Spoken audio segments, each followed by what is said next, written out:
सभी भाइयों बहनों को आपके अपने YouTube चैनल YCT बुक्स पर आपका स्वागत है।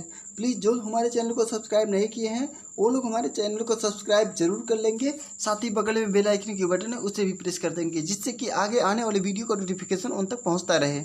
दोस्तों मैं आप लोग को बता दूं YCT बुक्स पर जो स्पेशल मॉक टेस्ट चल रहा है मैकेनिकल इंजीनियरिंग वाले बच्चों के लिए।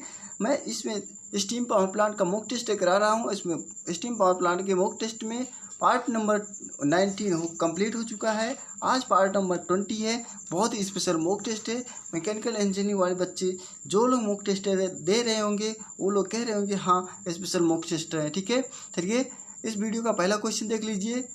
क्या है? Which one of the following is the correct option for the effect of blade shape and performance of a centrifugal compressor? जो इसमें सेंट्रीफ्यूगल कंप्रेसर होता है उसके ब्लेड शेप पर जो परफॉर्मेंस के दौरान किस प्रकार से इफेक्ट करता है, आप लोग जल्दी से बताइए। इसमें ऑप्शन नंबर कौन सा सही हो जाएगा? ऑप्शन नंबर इसमें जल्दी से बताओ। OPSC AEE 2019 पेपर सेकंड में आप क्वेश्चन है, बहुत इंपॉर्टेंट क्वेश्चन है। चलिए मैं ऑप्शन लगा दे रहा हूँ। ऑप्शन नंबर इसमें डी से हो जाएगा। ठीक है, forward curve blade produce high pressure ratio. जो फॉरवर्ड कर्व होता है इस तरीके से, जैसे ये ब्लेड हमारा रहता है, ठीक है, ये इस तरीके से रहता है ना। इस जो फॉरवर्ड कर्व होता है ये हायर प्रेशर रेशियो इसमें होता है। ठीक है, ऑप्शन नंबर इसमें डी से हो जाएगा। चलिए अगला कोई अच्छा इस क्वेश्चन के बारे में देख लीजिए थोड़ा सा, अभी आप लोग खुद ही कहेंगे हाँ सही बात थी।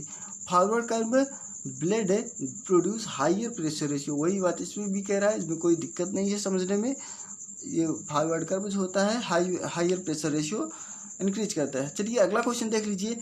ये फैन सप्लाईज, जो फैन होता है वो सप्लाईज करता है 250 CFM air flow rate, it is equal to, इसमें डैश दिया है और ये मीटर क्यूब पर सेकंड इसमें यूनिट दे दिया। जल्दी से बताओ इसमें ऑप्शन नंबर कौन सा से हो जाएगा? ये अच्छा CFM क्या होता है?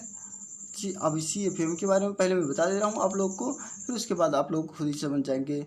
क्यूबिक फीट मिनट, ठीक है, ये होता है CFM का। क्यूबिक हो जाएगा C से और फीट हो जाएगा और इसका हो जाएगा मिनट हो जाएगा। ठीक है, समझ में आया ना? Cubic feet minute.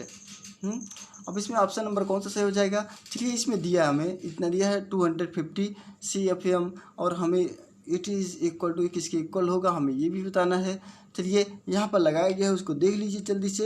यहाँ पर गिवन डाटा दिया है 250 CFM, ठीक है, ये तो देख लिए। और इसमें volumetric efficiency flow rate of liquid और gas in cubic feet minute दिया है, जो 1 CFM मतलब 1 cubic feet minute equal to होता है 0.47 लीटर पर सेकंड। ठीक है, अब इसमें हम मल्टीप्लाई कर देंगे तो ये अपने आप खुद ही आ जाएगा। देख लीजिए 0.47 इंटू 250 लीटर पर सेकंड, अब ये लीटर पर सेकंड में आ जाएगा। इसका जो मल्टीप्लाई करेंगे कितना आ जाएगा?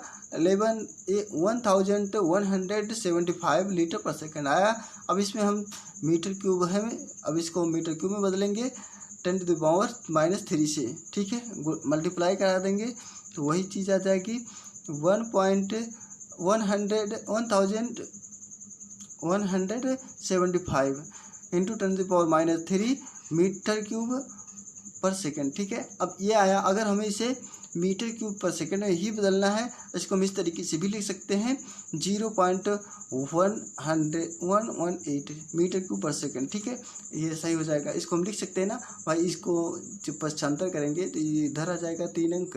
ठीक है, अर्थात हम कह सकते हैं 0.118। ठीक, इसमें कुछ दिक्कत नहीं थी, कोई दिक्कत, कुछ समझने वाली बात ही नहीं थी कि आप लोग को ना समझ में आया।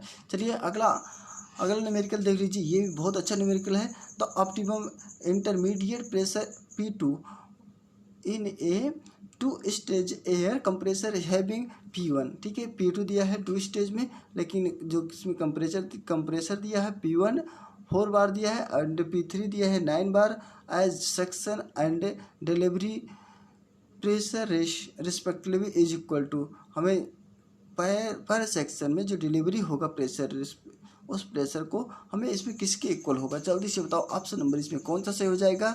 ठीक है, भेल ET 2019 का क्वेश्चन है, बहुत ही सिंपल है। चलिए अभी आप लोग लगाएंगे खुद ही जान जाएंगे कितना अच्छा न्यूमेरिकल था। ठीक है, गिव इसमें जो भी दिया है देख लीजिए। 2 स्टेज एयर कंप्रेसर दिया है, P1 दिया है इसमें 4 बार, P3 दिया है 9 बार, और जो इसमें ऑप्टिमम इंटरमीडिएट जो हमें निकालना है प्रेशर P2 निकालना है इक्वल टू P4 हो जाएगा इक्वल टू, अच्छा ये P2 इक्वल टू P4 हो जाएगा और इसके इक्वल टू हम लिख सकते हैं अंडर रूट में P1 इंटू P3। ठीक है, जब 2 स्टेज आता है ये फार्मूला ही होता है P1 इंटू P3, इसे ध्यान में रखिएगा। ठीक है, अब हम इसके जो 4 बार इंटू 5 बार ये हमारा है, इसको मल्टीप्लाई कर देंगे 33 आ जाएगा, 36 आ जाएगा। इसको जो हम अंडर रूट से हटाएंगे तो 6 बार आ जाएगा। ठीक है, इसमें कुछ दिक्कत नहीं थी समझने में। चलिए अगला क्वेश्चन देख लीजिए, बहुत इंपॉर्टेंट था, सभी क्वेश्चन बहुत इंपॉर्टेंट है। ठीक है, why intercooling in multi stage compressor is done, जो इसमें इंटरकूलिंग होता है और मल्टी कंप्रेसर में कहाँ पर डन होता है, जल्दी से बताओ। इसमें ऑप्शन नंबर कौन सा सही हो जाएगा? ऑप्शन नंबर इसमें ए सही हो जाएगा। यूकेपीएससी AE 2012 पेपर सेकंड में आओ क्वेश्चन है, बहुत इंपॉर्टेंट क्वेश्चन है।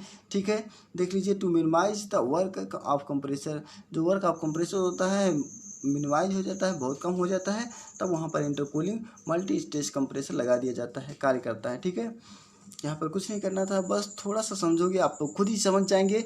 हाँ, बहुत ही सिंपल क्वेश्चन पूछता है।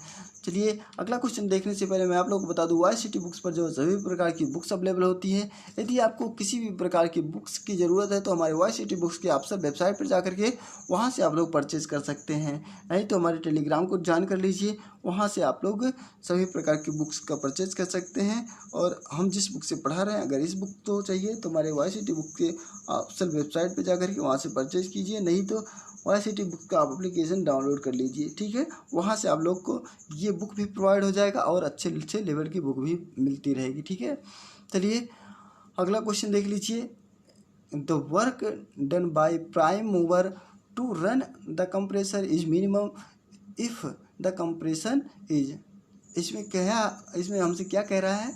Work done by the prime mover, जो प्राइम मूवर के ऊपर जो रन होता है उसके द्वारा जो वर्क कार्य किया जाता है कंप्रेसर पर, जो मिनिमम कंप्रेशन के लिए, उस क्या होता है, कहाँ पर होता है, कब होता है, जल्दी से बताओ। यूकेपीएससी AE 2012 पेपर सेकंड में आया क्वेश्चन है, बहुत इंपॉर्टेंट क्वेश्चन है। ये कब होता है? मिनिमम, ठीक है, मिनिमम कंप्रेसर यदि इफ़ द कंप्रेशन इज, यदि कंप्रेशन है, कौन सा कंप्रेशन होगा? आइडियाबैटिक होगा, आइसोथर्मल कंप्रेसर होगा कि पॉलीट्रोपिक कंप्रेसर होगा? जल्दी से बताओ, ऑप्शन नंबर इसमें ए से हो जाएगा। ठीक है, आइसोथर्मल कंप्रेसर होगा, तभी प्राइम मूवर अधिक से अधिक कंप्रेशन कर सकता है। ठीक है, चलिए ये तो समझ गए आप लोग, कुछ नहीं दिक्कत थी, बहुत ही सिंपल सा था, सभी क्वेश्चन बहुत ही सिलेक्टिव क्वेश्चन रखे गए हैं। चलिए अगला क्वेश्चन देख लीजिए, अगला क्वेश्चन क्या कह रहा है? In centrifugal blowers or compressors the ratio of outlet wheel velocity to the blade velocity is known as, जल्दी से बताओ। इसमें जो सेंट्रीफ्यूगल ब्लोअर या कंप्रेसर हो सकता है, उसमें जो रेशियो में outlet wheel velocity to the blade velocity के साथ किस तरीके से रेशियो बनाता है, वो रेशियो क्या कहलाएगा? जल्दी से बताओ। यूकेपीएससी AE 2012 का क्वेश्चन है। जब व्हील वेलोसिटी होगी और ब्लेड वेलोसिटी की, तो उसमें उसे कहते हैं हम क्या कहते हैं? चलिए ऑप्शन देख लीजिए, ऑप्शन नंबर इसमें बी से हो जाएगा स्लिप फैक्टर, उसे स्लिप फैक्टर कहते हैं। ठीक है, व्हील वेलोसिटी के और टू द किसके? ब्लेड वेलोसिटी के, तो वहाँ पर क्या होगा? स्लिप फैक्टर होगा। ठीक है, चलिए अगला क्वेश्चन देख लीजिए आप लोग, बहुत अच्छा क्वेश्चन है, सभी सेलेक्टिव क्वेश्चन रखे गए हैं इसमें। ठीक है, when an impeller has backward curved vanes, जो बैकवर्ड कर्व होता है बेन का, ये सेंट्रीफ्यूगल ब्लोअर, एक सेंट्रीफ्यूगल ब्लोअर में, then with an increase in flow rate, तो तब वहाँ उसके साथ जो इंक्रीज होती है फ्लो रेट, एलर से हेड, उसमें क्या होगा? जल्दी से बताओ आप लोग। एलर से हेड की बात किया जा रहा है। यूकेपीएससी AE 2012 पेपर सेकंड में आया क्वेश्चन है, बहुत इंपॉर्टेंट क्वेश्चन है। ठीक है, चलिए इसके आंसर देख लीजिए, डिक्रीज हो जाएगा वहाँ पर एलर से हेड। ठीक है, ऑप्शन नंबर इसे बी से हो जाएगा। जब एम्पेलर बैकवर्ड कर्व बेंच में लगा देते हैं सेंट्रीफ्यूगल ब्लोअर में, तो तब उसके साथ इंक्रीज हो जाती है क्या? फ्लो रेट इंक्रीज हो जाती है, लेकिन एलर से हेड जो है डिक्रीज हो जाता है, यही कह रहा है इसमें। ठीक है, चलिए अगला क्वेश्चन देख लीजिए, बहुत इंपॉर्टेंट क्वेश्चन है सभी। Performance of an air compressor at high altitudes of as compare to that at sea level is, इसमें हमें बताना है जो परफॉर्मेंस होगा एयर का कंप्रेसर का, कब? High altitudes compared to that at sea level के कंपेयर्ड में। ठीक है। ऑप्शन नंबर इसमें कौन सा सही हो जाएगा? यूकेपीएससी AE 2012 को क्वेश्चन है, बहुत इंपॉर्टेंट क्वेश्चन। चलिए ऑप्शन देख लीजिए आप लोग। ऑप्शन नंबर इसमें बी से हो जाएगा, इन्फेरियर हो जाएगा, ठीक है। इन्फेरियर होता है, इन्फेरियर लेवल पर ये होता है। ऑप्शन नंबर इसमें बी से हो जाएगा। चलिए अगला क्वेश्चन देख लीजिए, बहुत इंपॉर्टेंट क्वेश्चन है सभी। इन सेंट्रीफ्यूगल कंप्रेसर प्रेशर रेशियो में भी इंक्रीज्ड। जब सेंट्रीफ्यूगल कंप्रेसर में प्रेशर रेशियो कब इंक्रीज हो सकता है? जल्दी से बताओ। यूकेपीएससी AE 2013 पेपर सेकंड में आओ क्वेश्चन है, बहुत इंपॉर्टेंट क्वेश्चन है, ठीक है। चलिए इसका आंसर देख लीजिए। आंसर नंबर इसमें ए से हो जाएगा, by decrease in slip factor. Slip factor जब डिक्रीज हो जाएगा तो हमारा जो है ये सेंट्रीफ्यूगल कंप्रेसर में जो प्रेशर रेशियो होगा वो इंक्रीज हो जाएगा, ठीक है। अब स्लिप फैक्टर के बारे में आप लोग को बताया हूँ अभी। जो व्हील वेलोसिटी होती है, व्हील की वेलोसिटी और ब्लेड की वेलोसिटी के जो रेशियो होते हैं उसे फैक्टर, स्लिप फैक्टर कहते हैं, ठीक है। समझ में आ रहा ना? बिल्कुल समझ में आ रहा होगा। चलिए अगला क्वेश्चन देख लीजिए। अच्छा, इस क्वेश्चन के बारे में पहले देख लीजिए। In centrifugal compressor pressure ratio में be increased by decreasing in slip factor, ठीक है। अगला क्वेश्चन देख लो। Which of the following compressor has highest capacity. इसमें से जो फॉलोइंग कंप्रेसर है, जो कंप्रेसर दिए गए हैं, इसके पास किसके पास हाईएस्ट कैपेसिटी है, ठीक है। देख लीजिए, रेसिप्रोकेटिंग कंप्रेसर के पास है कि सेंट्रीफ्यूगल कंप्रेसर के पास, एक्सियल फ्लो कंप्रेसर की, फैन कंप्रेसर के पास। जल्दी से बताओ। यूकेपीएससी AE 2013 का क्वेश्चन है, पेपर 2 में आया क्वेश्चन है, बहुत इंपॉर्टेंट क्वेश्चन, ठीक है। इसको हम लगाएंगे। ऑप्शन नंबर इसमें सी से हो जाएगा। एक्सियल फ्लो कंप्रेसर जो होता है ये हमारा हाईएस्ट कैपेसिटी वाला कंप्रेसर होता है। देख लीजिए, अब ये हमारा सेंट्रीफ्यूगल कंप्रेसर हो गया, ये हमारा जो है नेगेटिव कंप्रेसर होता है, ठीक है, ये एक प्रकार से। और ये रेसिप्रोकेटिंग कंप्रेसर ये भी नेगेटिव होता है, फैन भी। अब चलिए अगला क्वेश्चन देख लीजिए। Axial flow compressor has a highest capacity. सीधी सी बात हम कह सकते हैं, जो एक्सियल फ्लो कंप्रेसर होता है उसके पास हाईएस्ट कैपेसिटी होती है। चलिए अगला क्वेश्चन देख लीजिए, यह बहुत इंपॉर्टेंट क्वेश्चन है। The volumetric efficiency of a reciprocating compressor is equal to. जो बैलोमेट्रिक एफिशिएंसी होगी रेसिप्रोकेटिंग की, इसमें से किसकी इक्वल होगी? जल्दी से बताओ। ऑप्शन नंबर इसमें कौन सा से हो जाएगा? यूकेपीएससी AE 2013 पेपर 2 में आया क्वेश्चन है, बहुत इंपॉर्टेंट क्वेश्चन है, इसीलिए मैं पूछ रहा हूँ कब इसके किसके इक्वल होगा यह बैलोमेट्रिक एफिशिएंसी। ऑप्शन नंबर इसमें डी से हो जाएगा, ठीक है। 1 + k - k P2/P1 ये होल पावर 1/n, ठीक है। ऑप्शन नंबर इसमें डी है। अब देख लीजिए, जहाँ P2/P1 जो है एक प्रकार से हम कह सकते हैं कि प्रेशर रेशियो है। चलिए देख लीजिए, ऑप्शन नंबर इसमें डी से हो जाएगा, ठीक है। The volumetric efficiency of a reciprocating compressor equal to हो जाएगा एफिशिएंसी ऑफ बैलोमेट्रिक। ये हमारा देख लीजिए यहाँ पर एफिशिएंसी ऑफ बैलोमेट्रिक एफिशिएंसी क्या है? 1 + k - k इंटू P2/P1 पे होल पावर 1/n, ठीक है। जहाँ P2/P1 जो है प्रेशर रेशियो है, ठीक है। यहाँ पर ध्यान दीजिएगा, जहाँ के किया दिया है, के जो होता है एक क्लीयरेंस रेशियो होता है एक प्रकार से। यहाँ पर ध्यान दीजिएगा, क्लीयरेंस रेशियो में दिया रहेगा, ठीक है। अब देख लीजिए अगला क्वेश्चन। सभी क्वेश्चन जो बहुत ही सिलेक्टिव क्वेश्चन है, आप लोग वीडियो को देखते रहिए पूरा, ठीक है। मेरा यही रिक्वेस्ट है, और आप लोग अब की बार जरूर क्वालिफाई करेंगे जो भी टेक्निकल एग्जाम आगे आने वाली है। Why the intercooling in multi stage compressor is done. क्यों जो है इंटरकूलिंग के लिए मल्टी स्टेज कंप्रेसर उपयोगी है? जल्दी से बताओ। इसमें जो है ऑप्शन नंबर इसमें कौन सा सही हो जाएगा? यूकेपीएससी, अच्छा ये क्वेश्चन एक बार तो हमें लग रहा है करा चुका हूँ। यूपीएससी AE 2007 का क्वेश्चन है, ठीक है। ऑप्शन नंबर इसमें ए से हो जाएगा। To minimise the work of compression. जो कंप्रेशन ऑफ वर्क होगा उसको मिनिमाइज करके इंटरकूलिंग मल्टी स्टेज कंप्रेसर सही संभव है, ठीक है। ऑप्शन नंबर इसमें ए से हो जाएगा, इसीलिए इसका उपयोग किया जाता है। अब देख लीजिए अगला क्वेश्चन देख लीजिए, बहुत इंपॉर्टेंट क्वेश्चन है, सब सेलेक्टिव क्वेश्चन है। The performance of a reciprocating compressor is compared on the basis of efficiency.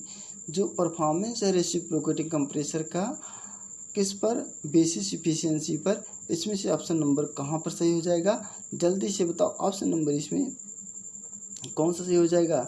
ठीक है, बैलोमेट्रिक एफिशिएंसी पर होता है, मैकेनिकल एफिशिएंसी पर नहीं, यहाँ पर आइसोथर्मल पर होता है, यहाँ पर नहीं दिया। चलिए और दो ऑप्शन है उनको भी देख लीजिए, उसके बाद हो सकता है वहाँ पर पता चल जाए कि हाँ इनमें दोनों में होगा। देख लीजिए ऑप्शन नंबर इसमें डी से हो जाएगा। ठीक है, यूकेपीएससी AE 2007 का क्वेश्चन है, बहुत इंपॉर्टेंट क्वेश्चन है, सभी सेलेक्टिव क्वेश्चन रखे गए हैं। ठीक है, चलिए ऑप्शन नंबर इसमें डी लगा दिए होंगे। अब देख लीजिए आंसर, देख लीजिए इसका आइसोथर्मल प्रोसेस, ये तो बात सही हो गई। अब अगला क्वेश्चन देख लो, बहुत इंपॉर्टेंट क्वेश्चन है। ठीक है, in a centrifugal compressor the pressure developed depend upon, जो सेंट्रीफ्यूगल कंप्रेसर पर प्रेशर डेवलप होता है, कहाँ पर डेवलप होता है, किस तरीके से डेवलप होता है, जल्दी से बताओ। इम्पेलर टिप वेलोसिटी पर होता है, इनलेट टेम्परेचर पर होता है, कंप्रेशन इंडेक्स पर होता है, जल्दी से बताओ। इसमें सीक्वेंस पर होता है। हम जानते हैं भैया, इम्पेलर टिप लगाएंगे, वेलोसिटी लगाएंगे तो उसमें भी इसका जो प्रेशर डेवलप्ड हो जाएगा। ठीक है, अब देख लीजिए इनलेट टेम्परेचर उसमें करेंगे, टेम्परेचर को बढ़ाएंगे तो भी वहाँ पर प्रेशर क्रिएट होता है। अब अगला है option compression index, compression index पर भी होता है। अब हम लगा सकते हैं इसमें option number D, all of the above, तीनों ऑप्शन सही हैं। ठीक है, अब देख लीजिए कितना सिंपल सा था, बस थोड़ा सा आप लोग पढ़े होंगे, कंप्रेसर के बारे में जितना पढ़ा हूँ उतना पढ़ लिए होंगे तो जरूर लगा दिए होंगे। चलिए अब देख लीजिए अगला चैप्टर आ रहा है क्या, न्यूक्लियर पावर प्लांट का। न्यूक्लियर पावर प्लांट में हम लोग पहला क्वेश्चन देखेंगे, which following is not the desirable future of murder. इसमें दिया है मर्डर एटॉर, जो मर्डर एटॉर होता है उसका न्यूक्लियर रिएक्टर कहाँ पर होता है, किस तरीके से उसको लॉन्च किया जाता है, ये हमसे पूछ रहा है। ऑप्शन नंबर इसमें कौन सा से हो जाएगा, आरपीएससी लेक्चरर 2016 क्वेश्चन है, ऑप्शन नंबर इसमें ए से ही हो जाएगा। अब देख लीजिए मॉड्यूलेटर क्या होता है, ये क्यों लगाया जाता है modulator,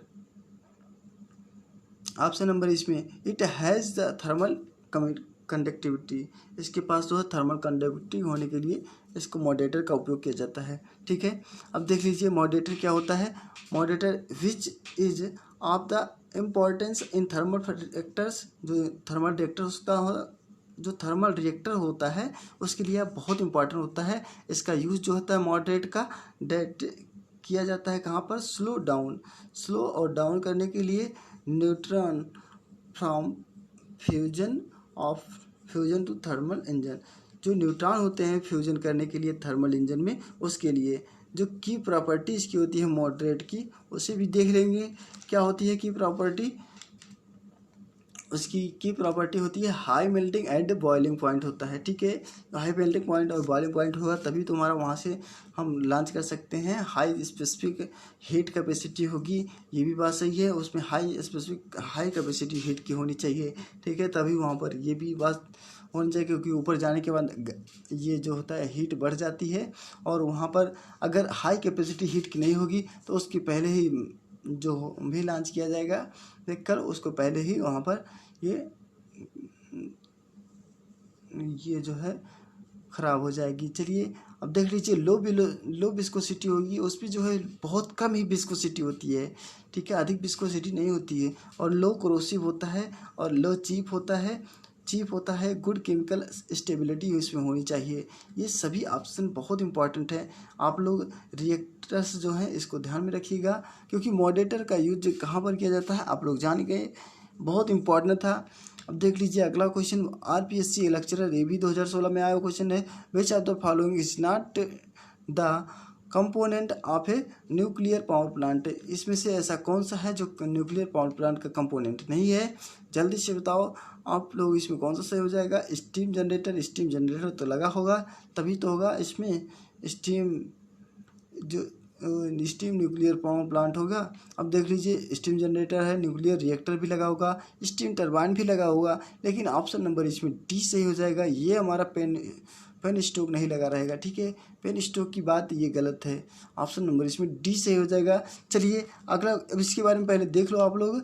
steam generator, steam turbine, nuclear reactor are the component of a nuclear power plant where penstock is the main part of hydroelectric power plant. जो पेन स्टोक होता है ये किसका पार्ट होता है, ये हाइड्रो इलेक्ट्रिक पावर प्लांट का होता है, जबकि ये सब जो है ये न्यूक्लियर पावर प्लांट के पार्ट हैं। ठीक है, इस सबको याद रखिएगा, बहुत इंपॉर्टेंट क्वेश्चन है, सभी जो है सेलेक्टिव क्वेश्चन रखे गए हैं इसमें। देख लीजिए अगला क्वेश्चन क्या कह रहा है, in a pressurised water reactor PWR, जो प्रेशराइज्ड वाटर रिएक्टर है इनमें से है, इसमें से कौन सा है, जल्दी से बताओ। ऑप्शन नंबर इसमें लगा दिया गया है, ऑप्शन नंबर इसमें सी लगाया गया है।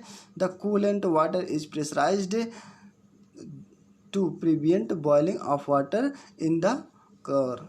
जो वाटर कोर होगा, जो कूलेंट वाटर होती है उसमें परमिशन किया जाता है, जो बॉइलिंग वाटर को घर में ले जाते हैं वहाँ पर उसका यूज किया जाता है। ठीक है, TNPSC AE 2014 का क्वेश्चन है, बहुत इंपॉर्टेंट क्वेश्चन है, सेलेक्टिव क्वेश्चन है सभी। अब देख लीजिए इसके बारे में देख लीजिए। In a pressurised water reactor PWR the coolant water is pressurised to prevent boiling of water in the core.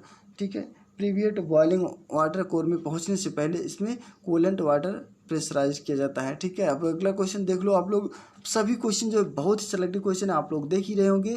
The function of A moderator in nuclear reactor is, इसमें फंक्शन बताना है हमें जो मॉडरेटर होता है न्यूक्लियर रिएक्टर में। जल्दी से बताओ। TNPSC AE 2014 का क्वेश्चन है। ऑप्शन नंबर इसमें क्या सही हो जाएगा, चलिए आप लोग बताइए, जल्दी से बताइए क्योंकि टाइम नहीं है। ठीक है, चलिए ऑप्शन नंबर इसमें ए से हो जाएगा, to slow down the fast moving electrons.